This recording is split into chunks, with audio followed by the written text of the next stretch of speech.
any question, or we discuss it? Well, the question that one devotee was particularly listening, and they were asking me, I think when you chant the and I said, yes. And this person, they got very intensely heavy with me and sort of like said that Prabhupada said just to hear, don't think. And I was thinking that it didn't quite sound right for me, that it seems that without thinking we wouldn't be a living being. So certainly we want to hear the mantra, but so just my question is, when we chant it and we're hearing, are we supposed to think as well? And if so, what should we be thinking about?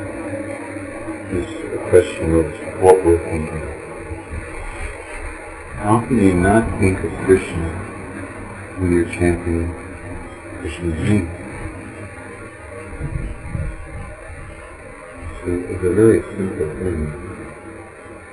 The name of Krishna is Krishna Kadiya. And as such, it naturally carries with it the understanding of Nami. Whose name is it a name of? Just because Krishna's name and Krishna are non-different doesn't mean that Krishna's name doesn't have a possessor. Otherwise, why do we say the name of Krishna? So, there's a person behind that name. So that's essential, that we must think of the person. Otherwise, it's impersonalism. Some people have this conception that you just block everything out of your mind and only just get absorbed in hearing the sound vibration and allow the sound vibration to kind of like engulf your whole being. But unless that sound vibration unlocks the door of remembrance of Krishna, what is the underlying all-encompassing rule that's the king of all rules? That's always remember Krishna and never forget Krishna. Always remember Krishna means Krishna's personality. Nam, Rup, Guna, Lila, Dham. All these things. They want to say Prabhupada said. There's a very nice Prabhupada said. Something to the effect, not having it here to read in front of me, but to the effect that that day should come when as soon as we chant the holy name of Krishna, immediately we'll remember his form, his qualities, and his pastimes. It must come to that position. In the beginning, that okay, just try to hear. But unless you fill the cup of the mind with nectar thoughts, then you can hardly expect to drive out the poisonous thoughts. So we have to fill our mind with thoughts of Krishna's beauty, Krishna's sweetness. And if there's any difficulty with that, according to Bhakti Katha, he says that if there's any difficulty in more or less conjuring up the image of Krishna within your mind, as if you could do such a thing, you can perhaps paint a picture of Krishna within your mind. But if there's any difficulty in getting Krishna's darshan, or seeing the form of Krishna's transcendental body in our mind while we're chanting the holy name, then there's an easy solution that he offers. You know what that solution is? Yes, it's picture. You chant in front of the deity, or in front of a picture, and absorb your heart, your eyes in full surrender, absorb your whole consciousness, and drinking in, he says, drinking in the beauty of the face of the deity while you're chanting. And my recommendation as far as that goes is that every one of us has a particular picture that we like more than other pictures. For you it may be one picture, for me it may be another picture. But there's something about some particular picture which grabs our heart more than another picture. So the best thing to do is to find that picture that you like the most. The one that turns you on. It makes you feel like falling in love with Krishna. And chant in front of that picture. Allowing your heart to go to Him and allowing yourself to fall in love with Him while you're chanting. Thinking that, how nice is, such a beautiful face, such a, I could somehow rather have Him as my own. And there's a way of doing that. There's a way of getting Krishna as your own. Krishna will get himself to you. You got to be careful there. What are you going to do with it? When he does that, you might have to show him the stick. But I guess it's really important that we come to the position. Another thing he said was that the holy name is like a code. It's like a code which immediately opens up a treasure trove of remembrance of his root. Like you have a certain code word, and when that code word manifests, then suddenly the door is open to the whole kit and caboodle. So that's supposed to happen. There's two platforms of remembrance.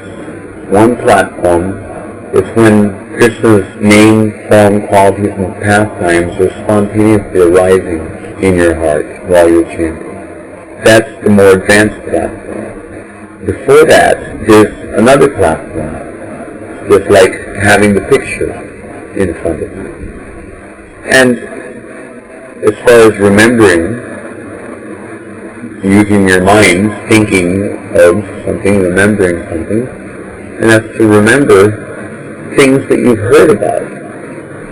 In other words, if you've heard descriptions of Krishna's qualities, you can remember those descriptions of Krishna's qualities that you've heard about while you're chanting. If you remember hearing about, Krishna's leelas with various devotees, then you can try to recall. At least we may not be able to verbatim reconstruct exactly what we heard, but the gist of what we were hearing about. There's something nice about that leela that we appreciated while we're chanting. When this devotee asked me what I was thinking about, the first thing that came to my mind was like when I'm chanting during the morning, I'm trying to prepare for my day's service and trying to enter into the right mood of my service is food distribution. So trying to get the right attitude and the right state of mind and praying to Krishna for the qualities to be able to do that service. And this devotee, he wasn't happy with that. He said that there was a speculation on that part, and those kind of things that go into your head, and you think, well, there's a speculation on that part, but but I was a bit disturbed by that. Anyway, sometimes that happens naturally. It's much better to think about the external services that you would like to be performing for Krishna than to be thinking about any variety of other garbage that could be polluting your mind. Thinking about sexual attractions or various other arguments, the Japas, or whatever, that your Prabhu has ticked you off in this way or that, and you're busy blaspheming him while you're chanting the holy name. Those things should definitely be avoided. But it's better to directly think of Radha and Krishna, or Lord Chaitanya, or Nityananda, while you're chanting. It's not wrong to think of seva. After all, in the highest realm, we will be doing seva in relationship to Radha and Krishna's Astakaliya Leelas, the eightfold pastimes. in the culture of Rag Bhajan, it's not enough simply to internally absorb yourself as a spectator of the leelas.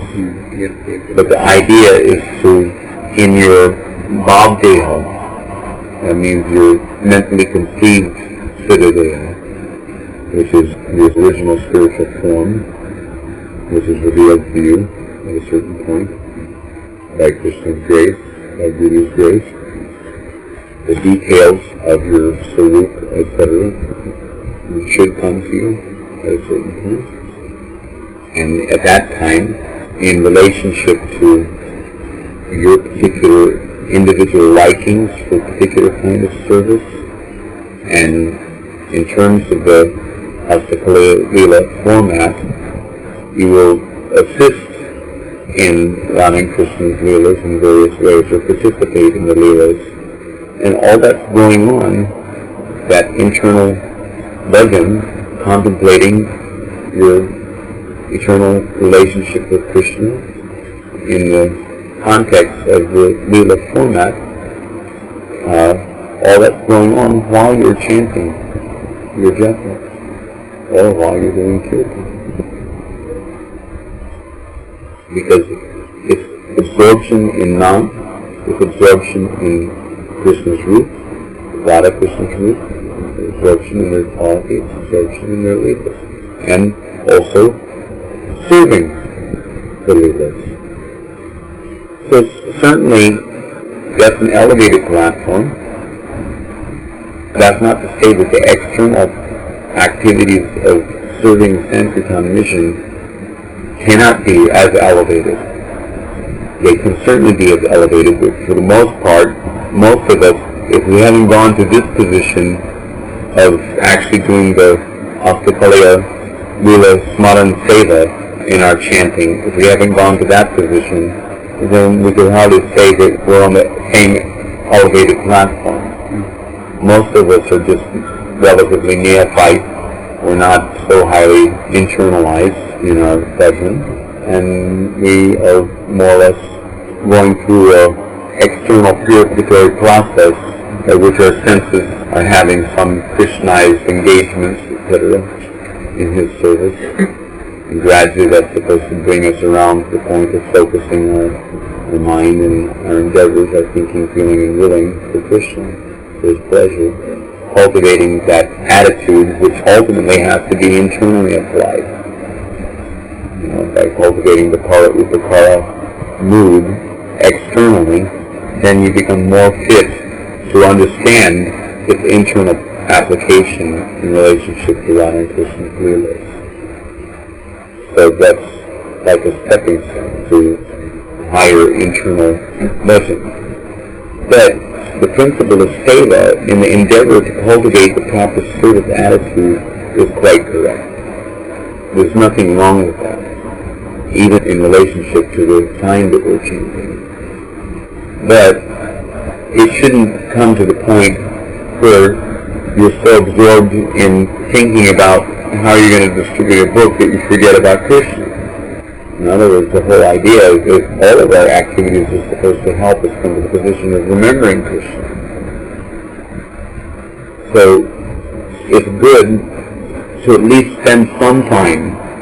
There's plenty of time for cultivating those thoughts and endeavors. We do that while we're doing that service also.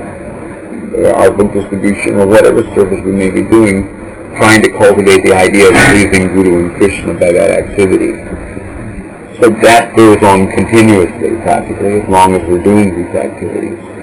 Day and night we're thinking about how to do it. Now we may get some kind of special inspiration. Sometimes Krishna may fulfill our desire for gaining some insight into things while we're chanting Japa.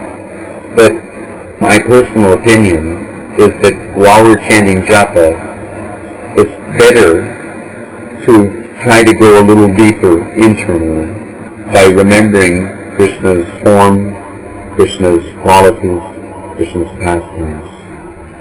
And you'll find that by doing that, automatically devotional attitude and inspirations for engaging in the external preaching platform will increase.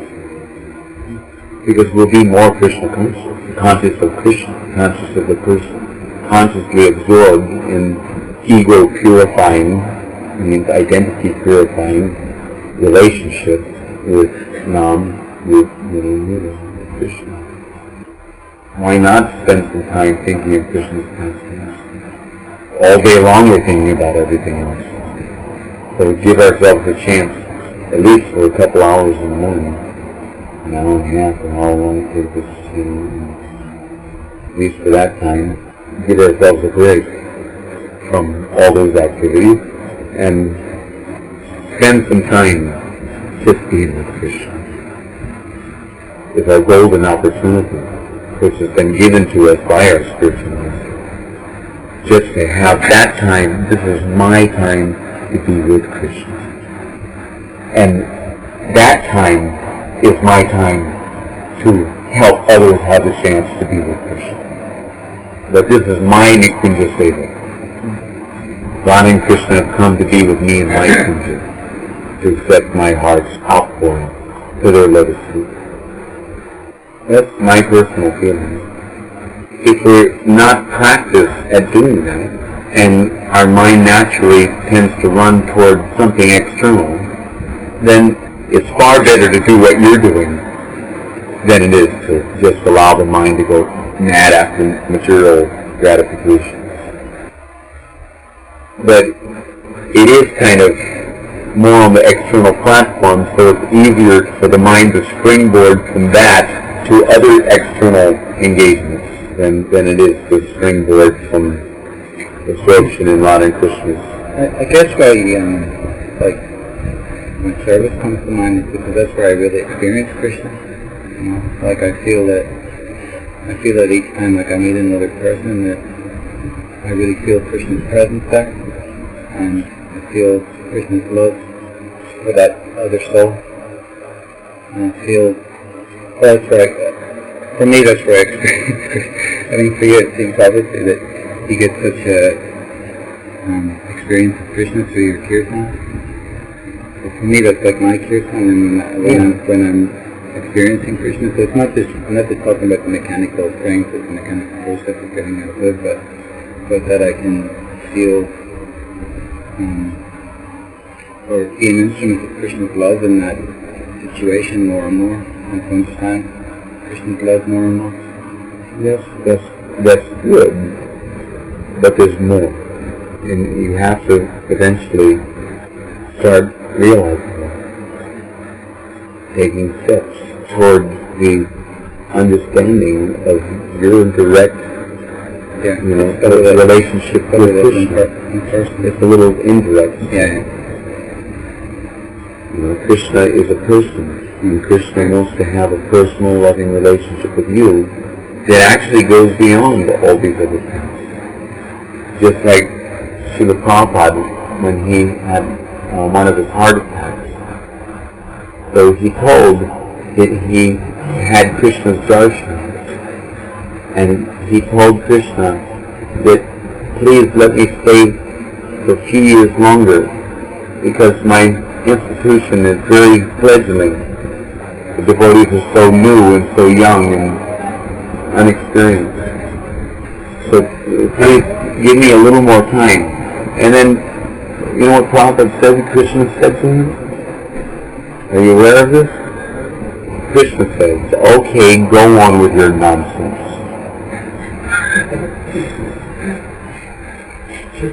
He was calling Prabhupada's whole effort to preach to deliver fallen conditioned souls nonsense.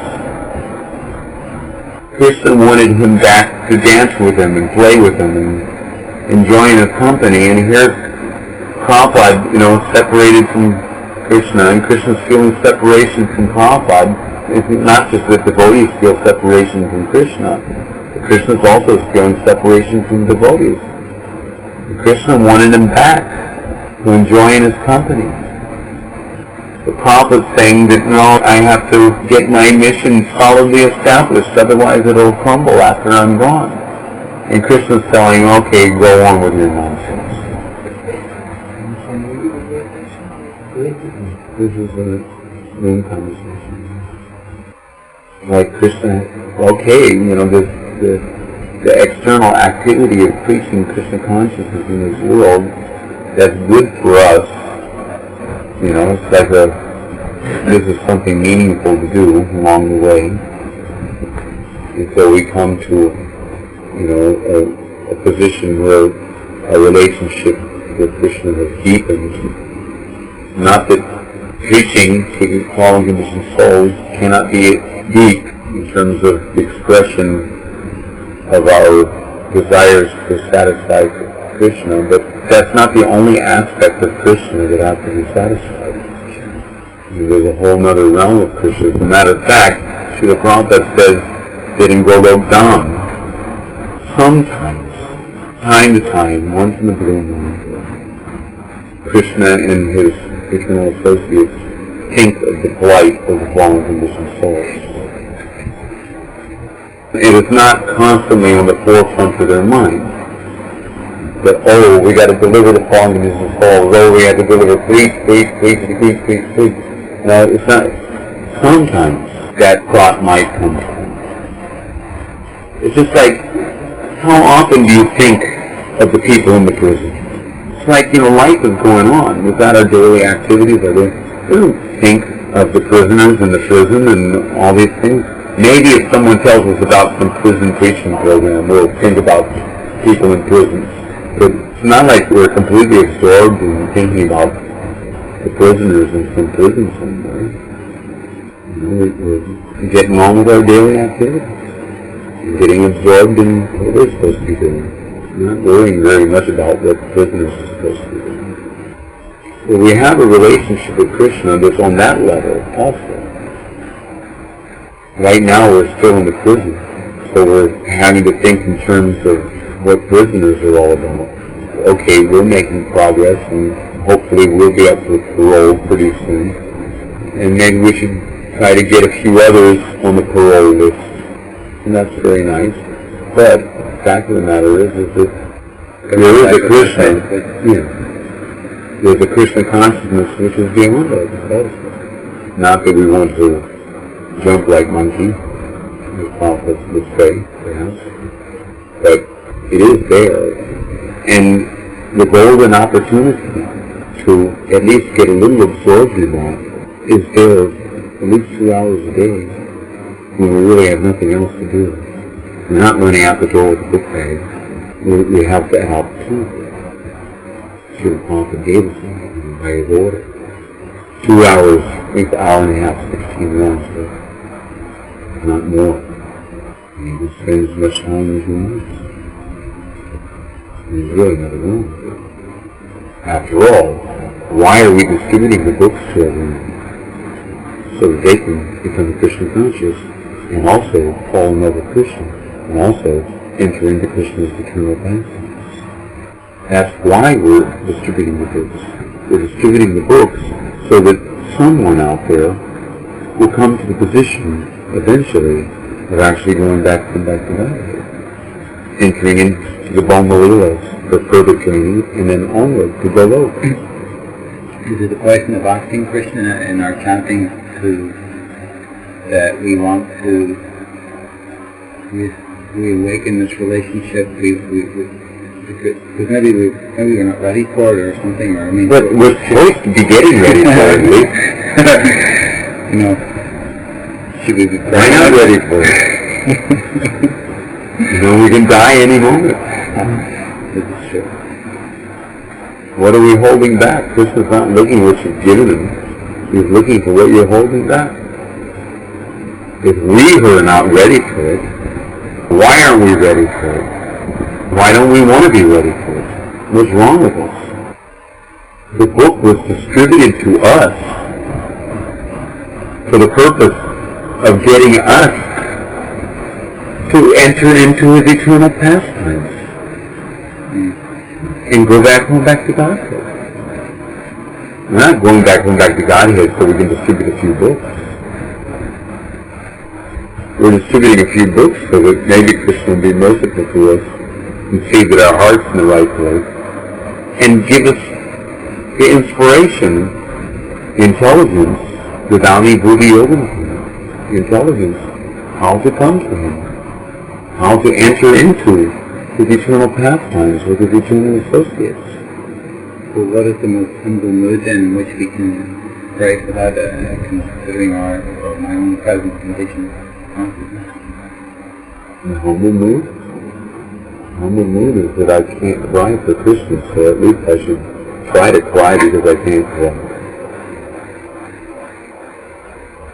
And if I can't even do that, then try to cry because we can't cry because we can't cry. I'm very fallen. I'm going to be able to get from here to where I'm supposed to get. I need mercy. So, any mercy you can give me,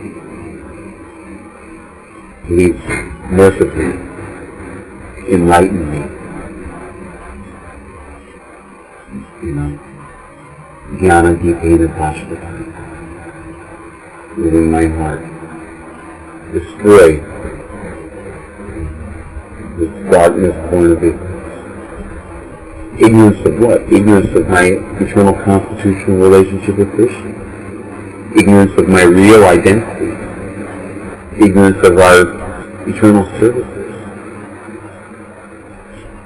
We are someone in Krishna's pastimes, and however, I'm covered by Prabhupada described as envy towards Krishna as being the enjoyer. So we want to take the position of being the enjoyer. So,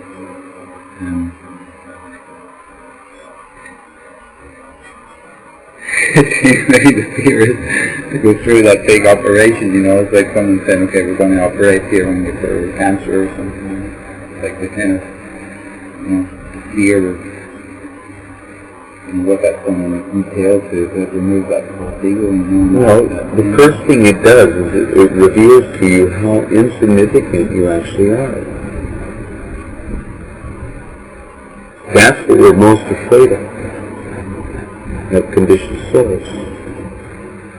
We're so afraid to gain the realization of how absolutely insignificant we are.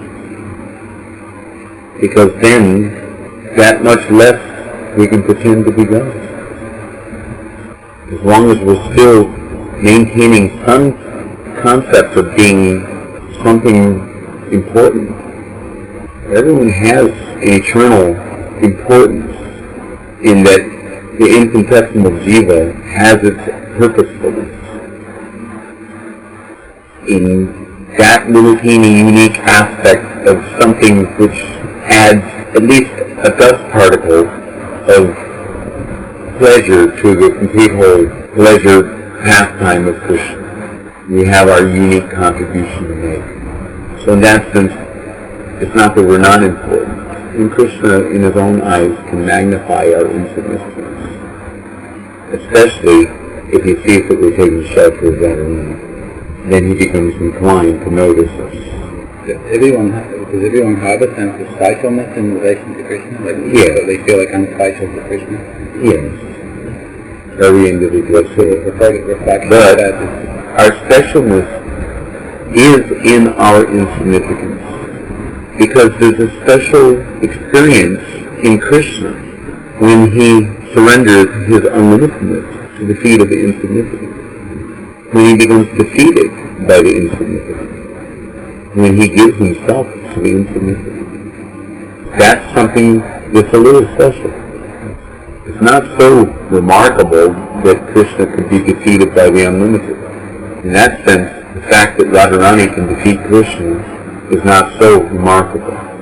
But if he admits defeat to some little insignificant 1/10,000 size of bit of a hair next to nobody in comparison to Radharani, what are we? But Krishna derives pleasure out of admitting defeat at the feet of the Divinansa. That's a pleasure that he also wants. That's a sportive leela that he also wants to enjoy. That's giving himself his unlimited to the limit. There's a special fun he gets out of it. So we serve that purpose, to be conquered by how is it possible? The unlimited becomes conquered by the limited. Krishna enjoys it. That much importance we have, insignificant as it may be. So we can have a sense of being worth something in Krishna's eyes. But we don't realize that until we actually realize the beauty of being insignificant. That's what the whole thing's all about. The first mercy that Krishna gives us is the realization of how insignificant we are. Is that in relation to the liberated soul as well? Because it would seem that, like, if we're objects of Krishna's love, Krishna loves everyone, so wouldn't that give us a sense of significance or specialness? That because we're appreciating or grateful for Krishna's love, that we would feel significant in that respect? I can understand my insignificance from my conditioned point of view. It's completely insignificant what I'm saying, but from the perspective of the liberated soul, I would think that it's kind of hard to feel insignificant because I'm a recipient of Krishna's love. No, but there's natural humility. Humility is the ornament of Prema. And the fact of the matter is that no matter how we stack the deck, we're divination. We're eternally separated, fragmental particles. We're like sparks. And we become beautiful when we're associating with the fire of Radharani's love, with Krishna. Thus, the significance is that we dance in the proximity of Radharani. That's the significance. Without that, there's no significance. We become apparently significant in a real way by associating with Radharani.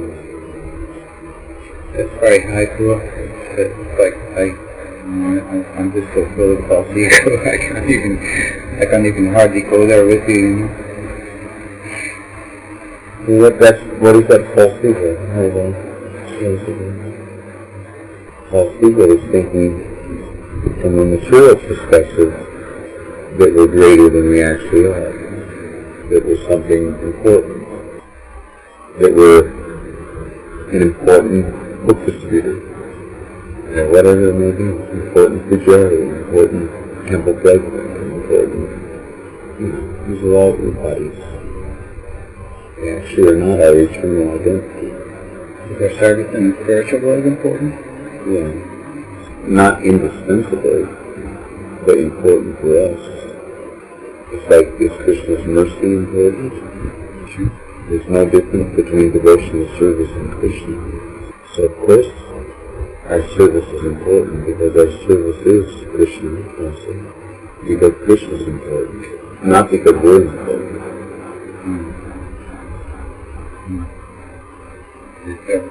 The service is important because Krishna. Whatever little importance is there on our account is simply due to the fact that we are also required to make up the complete whole.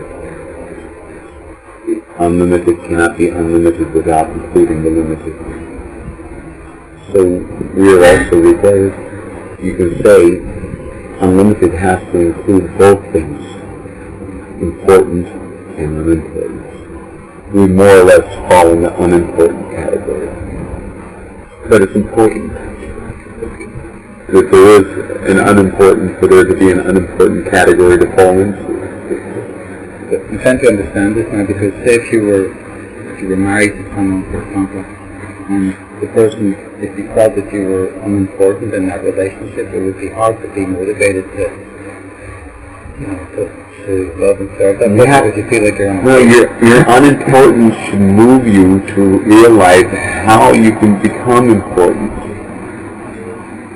There's no relationship with Krishna to feel like you have some sense of importance unless you surrender to the feet of the eternal associate with Krishna. You have to become taken on board by them to have any standing at all. So we have to realize how unimportant we are, in that we're incapable of directly approaching Krishna, having a relationship with Krishna. We are eternally bound. Either we're bound to Mahamaya, the external energy, or we're bound to the internal spiritual energy. It's our constitutional position to be bound. So we're either bound to one or bound to another. So we have to realize that our insignificance, our unimportance, is such that without being bound to the internal pleasure potency, we will not have the Shakti to do what is required to actually give much pleasure at all to Krishna. He won't even recognize us. Back to the jailhouse. So we need to be recommended. The idea is to be recommended. And Radharani recommends the devotee. She goes so far as to say, "Dear Krishna, just see this beautiful devotee.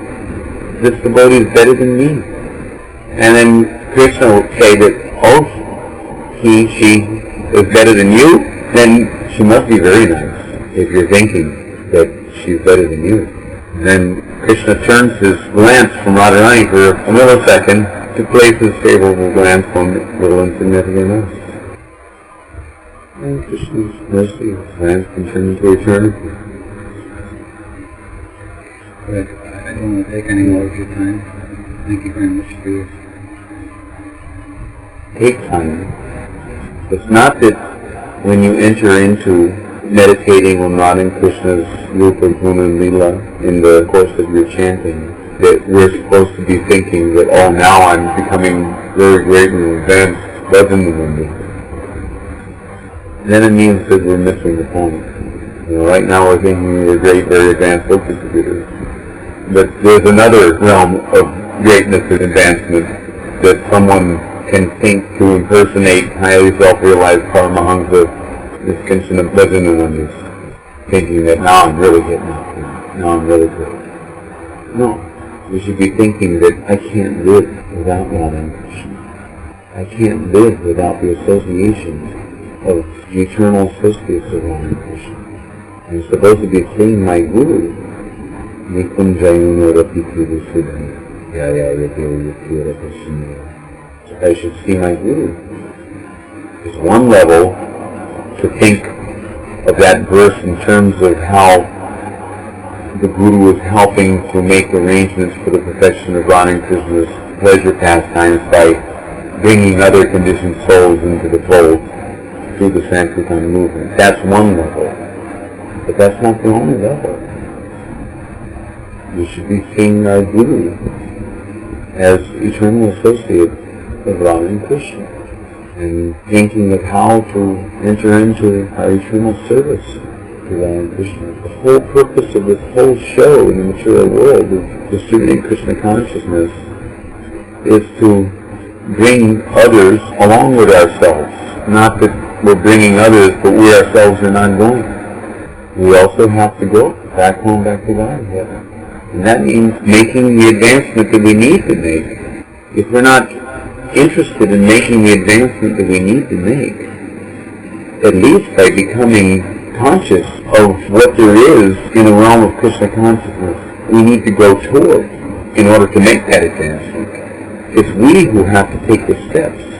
The whole purpose of that book coming into our hand and Krishna inspiring us to open this book is to induce us to go the full 9 yards, back home, back to Godhead. We have to go to the goal. Otherwise, the purpose of that book coming to our hand is not fulfilled. So we have to very seriously and deeply consider what is the goal of our life. What is the goal of all of our activities? The goal of all of our bhajan kriya is to attain the eternal leelas of Radha and Krishna. And also we can simultaneously attain the eternal leelas of Radha and Krishna. We have to go in that direction. It's not enough just to remain an external devotee. We may be on that platform now, but we should know that there's another realm, and that realm is available to us. Well, I want to go, but that means no. Like Ross says, when we make these decisions, like sometimes, I cannot do it now, but later. Later when? After I'm dead and gone? If you cannot do it now, then it's a part in your life. Because obviously... Now can be an eternity. Now means you're stuck somewhere in Vaikuntha for eternity. Because you never developed your really internal attachment to Radha and Krishna. You didn't give yourself a chance to hear about their beautiful leaders from the books of the Goswamis. When will that day come? When I will attach myself to hearing the Goswamis' descriptions of Radha and Krishna's rules. Only by the Goswamis, to Vrindavan, beginning with them, and further down the reciprocal successions of Vishwanath Chakravarti Thakur. These Goswamis have elucidated the principles of Raja Bhakti Bhajan and have revealed the incredible sweetness of Radha and Krishna's Haratiya Rasmai eternal leaders, Nitya leaders. They've given the real understanding of Radha and Krishna. Before the Goswamis, Nimbarkacharya was also preaching Radha and Krishna, but his preaching of Radha and Krishna was Swakiyamaya, and his mood was the mood of Sambhog Leelas, where they're always together, Nitya Nikunj Vihar. Nitya Nikunj, always in the Kunj. There's no Nanda Maharaj in that realm where they go, in Golok. There's no Yasoda Mayi, there's no cowherd boys, there's no cows. Even though it's Golok planet, there's no cows in that Lila scene. There's nothing except for Krishna as the Supreme Purusha. And Radha is his newly wedded wife, and her friends, maidservants, and Sahechari, Saheli.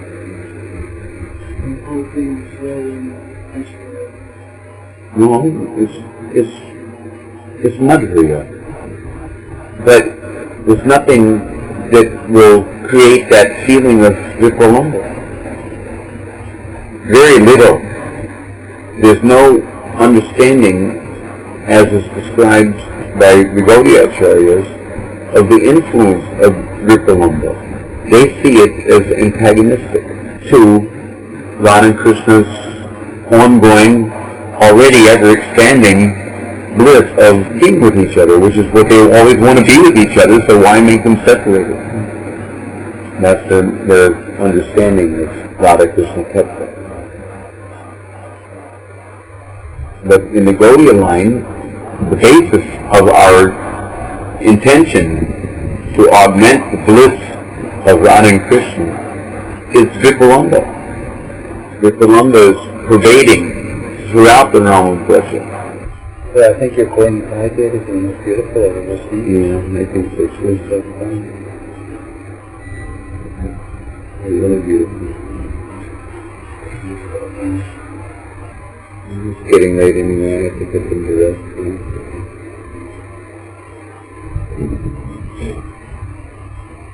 It's nice to have here in the room. Well, we are back to that.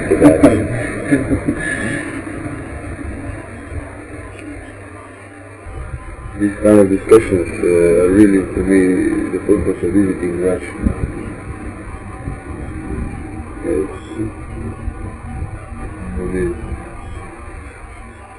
There's this whole opportunity I'd like to participate. I don't want to take your time now anymore. Yeah.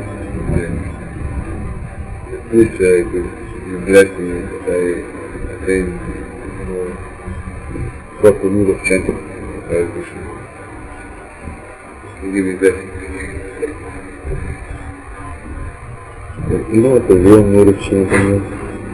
Kind.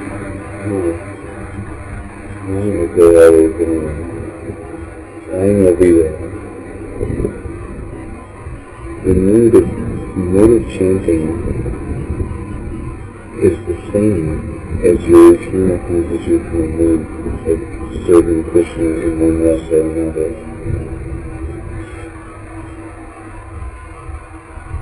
Just like Mayeshvara, when she chants the name of Krishna, what is her mood? Her mood is the name of this is the name of my son. When Radharani chants the name of Krishna, her mood is this is the name of my lover.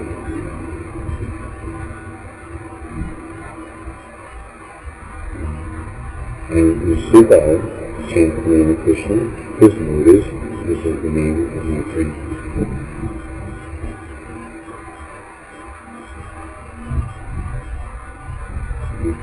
So that's the mood.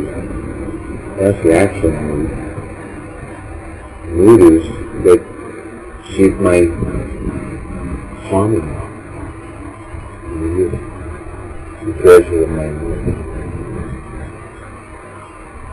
Hare Krishna, Hare Krishna, Hare Krishna, Krishna Krishna, Hare Hare.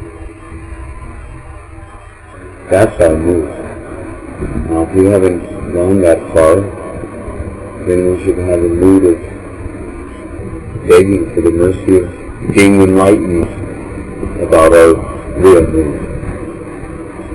What does mood mean? Mood means bhav. So what is our bhav? Before we attain bhav, there should be some recognition of our natural inclination toward a particular bhav. And you recognize the book from the book, like you are reading the Yes. Yes, certainly yes. Even on our level. Yes, depending on what your level is, but from the stage of anarthana vritti, that's quite earlier in the game. In the stage of anarthana vritti, one can begin to get a clear idea of what direction I'm naturally attracted to. I'm attracted to hear stories about Krishna's dealings with the gopis. I'm attracted to hearing stories about Krishna's dealings with Mayeshvara. I'm attracted to stories about Krishna's dealings with his friends. I'm tossing off, staggering around, playing meat club, herding cows, whatever. Maybe when I analyzing he would ask me, I would say, I'm Like that? Yeah. But I feel also there's a lot of mixture in it, that I know the Ashwara, this is like pure, this is the best you can offer. Yeah. That's why I want to get in this mood. Because it's the best. Because I know it's the best. Yeah, but one thing is that a mother could never think like that. A mother could never think that because this is the best, therefore I want to give my body to my son. She could never think like that. A friend would not be interested in thinking that I should become a girl. You know, where's my turban? Where's my cowhide? Give me my buffalo horn, let's go out. A friend would never think like that. Servant could hardly think like that. It's not possible for anyone to think like that unless there is the capacity for it, even though it's not completely above the intellectual plane.